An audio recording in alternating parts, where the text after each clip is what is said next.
সহজ পদ্ধতিতে কীভাবে এই সুন্দর চিকেন রান্না করলাম সেটাই আজকে আপনাদের সাথে শেয়ার করব। আমরা প্রথমেই চিকেনটাকে ম্যারিনেট করে নিয়েছিলাম যাতে খুব কম সময়েই মাংসটা রান্না করা যায়। মাংসটার মধ্যে আমরা কুচনো পেঁয়াজ, আদা বাটা, রসুন বাটা, হলুদের গুঁড়ো, নুন, লঙ্কার গুঁড়ো, ধনে গুঁড়ো সমস্ত কিছু দিয়ে মাখিয়ে রেখেছিলাম, সাথে খানিকটা তেলও দেওয়া ছিল। খুব ভালোভাবে আধ ঘন্টা আগে এটা ম্যারিনেট করে রেখেছিলাম। তারপর উনুনে কড়াই গরম করতে দিয়ে তার মধ্যে তেল দিয়ে তেলটা গরম হয়ে গেলে সেই ম্যারিনেট করে রাখা মাংসটা দিয়ে দিয়েছি। তারপর সুন্দরভাবে কষিয়ে নিলেই রেডি হয়ে যাবে আমাদের মাংস। এইভাবে রান্না করলে মশলা কষার জন্য যে আলাদা করে সময় লাগতো সেই সময়টা আমাদের বেঁচে যায়। খুব সহজেই রান্না করা যায় এইভাবে। তারপর আমরা আলুও কেটে দিয়ে দিয়েছি। আলুটা একটু ভুলে গিয়েছিলাম, সেই জন্য পরেই দিলাম। আমাদের বাড়িতে সবাই মাংসের সাথে আলুটা খেতে খুব পছন্দ করে, তাই এই আলু দেওয়া।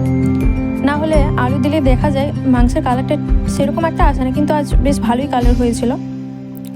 এদিকে সুন্দরভাবে নাড়তে নাড়তে দিচ্ছি প্রায় কষার মুখে, তখন চিকেন কারি মশলাটা দিয়ে দিলাম যাতে একটু টেস্ট আরও বাড়ে। তারপর খানিকটা জল দিয়ে আবার কষিয়ে নিলাম যাতে মাংসটা ভালো করে সেদ্ধ হয়, সাথে আলুটাও, কারণ আলুটা তো পরে দেওয়া হয়েছে। মাংসটা যখন কষা হয়ে গেছে তখন বেশ অনেকটা জল দিয়ে দিলাম। আমরা সবাই মাংসের ঝোল দিয়েই আজ ভাত খাবো। এদিকে কি সুন্দর কালার এসছে, মাংসটা ফুটতে শুরু করেছে। তার উপর দিয়ে দিলাম একটু ধনেপাতা যাতে সুন্দর একটা ফ্লেভার নিয়ে আসে মাংসটাই। এভাবেই তৈরি হয়ে গেল আমাদের কম সময়ে চিকেন।